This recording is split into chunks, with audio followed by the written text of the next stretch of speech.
ബി.ജെ.പിക്ക് തിരിച്ചടി 20 കൗൺസിലർമാരുടെ സത്യപ്രതിജ്ഞ അസാധു.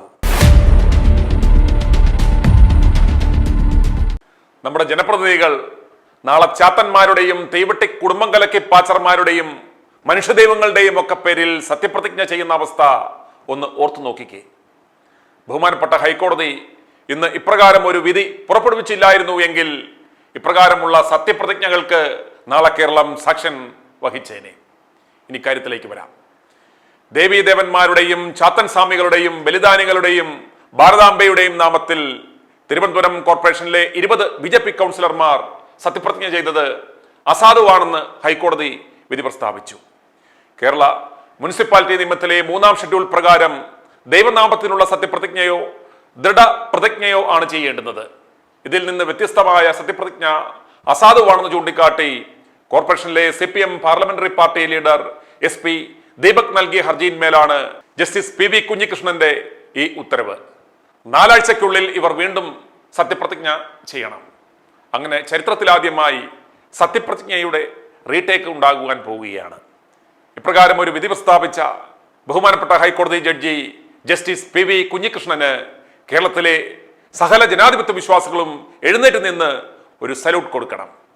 മുഖ്യമന്ത്രി പദത്തിൽ ഇരിക്കുന്നവർ മുതൽ വാർഡ് കൗൺസിലർമാർ വരെ പല പല പൈശാചികദാസന്മാരുടെയും തീവട്ടികളുടെയും മുന്നിൽ പോയി കുനിഞ്ഞു നിൽക്കുന്നതും വിജയിച്ചപ്പോൾ അവർ ആദ്യം ഈ പൈശാചികദാസന്മാരെ ഫോണിൽ വിളിച്ച് നന്ദി അറിയിച്ചതും ഈ പൈശാചികദാസന്മാർ തന്നെ റീൽസാക്കി പ്രചരിപ്പിക്കുന്നത് നാം കണ്ടതാണ്. ഇന്ന് കതറിട്ട് നടക്കുന്ന ജനപ്രതിനിധികളായി നടക്കുന്ന പല ആളുകളുടെയും മുണ്ടുപറിച്ചൊന്ന് പരിശോധിച്ചാൽ കുറഞ്ഞത് കിലോ കണക്കിന് തൂക്കം വരുന്ന തകിടുകളും ചരടുകളും നമുക്ക് കാണാം. ഇതിൻ്റെയൊക്കെ ബലത്തിലാണ് തങ്ങൾ ജയിച്ചതെന്ന് ഈ മോന്മാർ വിശ്വസിക്കുന്നു. ആരുടെ അടുത്ത് പോയാലാണ് കാര്യം സാധിക്കുന്നത് എന്ന് അറിയാത്തത് കൊണ്ട് കാണുന്നിടത്തൊക്കെ പോയി അവിടെ നിന്ന് കിട്ടുന്നതെല്ലാം വാങ്ങി അരയിൽ കെട്ടിത്തൂക്കും. ചില നേതാക്കന്മാർ നടന്നു വരുമ്പോൾ ഉണ്ടാകുന്ന മണികിലുക്കം ഇതുകൊണ്ടാണ്, അല്ലാതെ മറ്റേതല്ല. നമ്മുടെ ഒരു സുപ്രധാന നേതാവ് അരയിൽ ഇത്തരം ആക്രി സാധനങ്ങൾ കെട്ടിത്തൂക്കി എയർപോർട്ടിൽ സെക്യൂരിറ്റി ക്ലിയറൻസിന് പോയപ്പോൾ അലാറം അടിച്ചു. മുണ്ടുപറിച്ച് സെക്യൂരിറ്റി ഉദ്യോഗസ്ഥർ പരിശോധിച്ചപ്പോൾ ആണ്ട് കിടക്കുന്നു സുമാർ 5 കിലോയോളം തൂക്കം വരുന്ന ആക്രി സാധനങ്ങൾ. പെരിയ മന്ത്രി ആയതുകൊണ്ട് സെക്യൂരിറ്റി ഉദ്യോഗസ്ഥന്മാർ ഉപദേശിച്ചു വിട്ടു, അരയിലുള്ള ഈ ആക്രി സാധനങ്ങൾ ഊരിപ്പറിച്ച് ഏതെങ്കിലും ഒരു PS-നെ വിളിച്ച് അവരുടെ കയ്യിൽ കൊടുക്കുക, തിരികെ വരുമ്പോൾ ആവശ്യമെങ്കിൽ കെട്ടിക്കൊള്ളാൻ പറഞ്ഞു.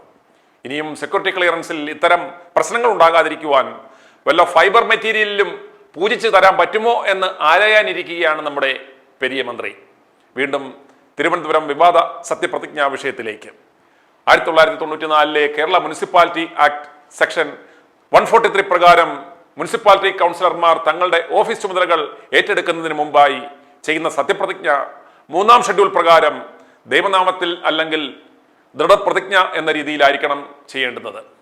എന്നാൽ ബി.ജെ.പി കൗൺസിലർമാർ സത്യപ്രതിജ്ഞ ചെയ്തത് ഗുരുദേവനാമത്തിൽ, ഉദയന്നൂർ ദേവിയുടെ നാമത്തിൽ, ഭഗവത് നാമത്തിൽ, കാവിലമ്മയുടെ നാമത്തിൽ, ശ്രീ പത്മനാഭസ്വാമിയുടെ നാമത്തിൽ, ഭാരതാംബയുടെ നാമത്തിൽ, കാനാടിമഠം ചാത്തന്റെ നാമത്തിൽ, നാഗസൈരന്ത്രി ദേവിയുടെ നാമത്തിൽ തുടങ്ങിയ രൂപങ്ങളിലാണെന്ന് ഹർജിക്കാരൻ ചൂണ്ടിക്കാട്ടുന്നു. ആയതിനാൽ ഈ സത്യപ്രതിജ്ഞകൾ അസാധുവാക്കണമെന്നാണ് ഹർജിക്കാരൻ വാദിച്ചത്. ദൈവങ്ങൾ എന്ന പേരിൽ പല പല പേരുകൾ പറഞ്ഞ് സത്യപ്രതിജ്ഞ ചെയ്തതിലെ ചട്ടലംഘനം ചൂണ്ടിക്കാട്ടിയത് CPM ആണ്. അവർക്കാണല്ലോ പരസ്യമായി ദൈവവിശ്വാസം ഇല്ലാത്തത്. അതുകൊണ്ട് 20 കൗൺസിലർമാരുടെ സത്യപ്രതിജ്ഞ അസാധുവാക്കണമെന്നാവശ്യപ്പെട്ട് CPM ജില്ലാ കളക്ടർക്കും മുഖ്യ തെരഞ്ഞെടുപ്പ് ഓഫീസർക്കും പരാതി നൽകുകയായിരുന്നു. എന്നാൽ ദൈവങ്ങളെ തൊട്ട് കളിക്കുവാൻ അവർക്ക് പേടിയായിരുന്നു. തുടർന്ന് ദൈവങ്ങളുടെ പേരിൽ സത്യപ്രതിജ്ഞ ചെയ്തത് ചട്ടലംഘനമാണെന്ന് ചൂണ്ടിക്കാട്ടി CPM ജില്ലാ സെക്രട്ടറി V. ജോയിയും SP ദീപക്കുമാണ് ഹൈക്കോടതിയെ സമീപിച്ചത്. R. Sugathan, Karamana Ajith, RC Beena, P. Saritha, Deepa S. Nair തുടങ്ങിയ BJP അംഗങ്ങൾ ശ്രീ പത്മനാഭസ്വാമിയുടെ നാമത്തിലാണ് പ്രതിജ്ഞ ചെയ്തത്. ബലിദാനികൾ അമരന്മാർ എന്ന് പറഞ്ഞാണ് വലിയവിള കൗൺസിലർ VG ഗിരികുമാർ പ്രതിജ്ഞ അവസാനിപ്പിച്ചത്. Kunnukuzhi councillor A. മേരി പുഷ്പവും കരിമം കൗൺസിലറും ഡെപ്യൂട്ടി മേയറുമായ GS ആശാനാഥ് സ്വാമിയെ ശരണമയ്യപ്പ ചൊല്ലി സത്യപ്രതിജ്ഞ അവസാനിപ്പിച്ചു. ഗുരുദേവൻ, ശ്രീകണ്ഠേശ്വരം മഹാദേവൻ, ഇരിങ്കുളങ്ങര ദുർഗാഭഗവതി ദേവി, ഉദയന്നൂർ ദേവി തുടങ്ങിയ ദേവീ പ്രതിഷ്ഠകളുടെ പേരിലും കൗൺസിലർമാർ സത്യപ്രതിജ്ഞ ചെയ്തു. അതൊന്ന് കണ്ടാലോ. ഗുരുദേവനാമത്തിൽ സത്യപ്രതിജ്ഞ നിർവഹിക്കുന്നതിന് ശ്രീ പത്മനാഭനാമത്തിൽ സത്യപ്രതിജ്ഞ നിർവഹിക്കുമെന്ന് കാതലമ്മയുടെ നാമത്തിൽ സത്യപ്രതിജ്ഞ ചെയ്യുന്നു. ശ്രീപത്മനാഭസ്വാമിയുടെ നാമത്തിൽ സത്യപ്രതിജ്ഞ ചെയ്യുന്നു. നിർവഹിക്കുമെന്നും ഭാരതാംബയുടെ നാമത്തിൽ സത്യപ്രതിജ്ഞ ചെയ്യുന്നു. സ്വാമി ശരണമയ്യ. മുനിസിപ്പൽ നിയമത്തിന്റെ 3-ാം ഷെഡ്യൂളിൽ ദൈവനാമത്തിൽ സത്യപ്രതിജ്ഞ ചെയ്യണമെന്നാണ് വ്യക്തമാക്കിയിരിക്കുന്നത്. ദൈവനാമത്തിൽ എന്നല്ലാതെ ദൈവങ്ങളുടെ പേര് പറയാൻ ചട്ടപ്രകാരം കഴിയില്ലെന്നും ആ സാഹചര്യത്തിൽ ഇവരുടെ സത്യപ്രതിജ്ഞ നിയമവിരുദ്ധമാണെന്നാണ് പരാതിയിലുണ്ടായിരുന്നത്. സത്യവാചകത്തിൽ ഇല്ലാത്ത പേരുകൾ പറഞ്ഞുള്ള സത്യപ്രതിജ്ഞ നിയമപരമായി നിലനിൽക്കില്ലെന്ന് കോടതിയും ചൂണ്ടിക്കാട്ടി. ഈ വിധി വരും ദിവസങ്ങളിൽ കേരളത്തിൽ വലിയ ചർച്ചകൾക്ക് വഴിതെളിക്കും എന്ന കാര്യത്തിൽ യാതൊരു സംശയവും വേണ്ട.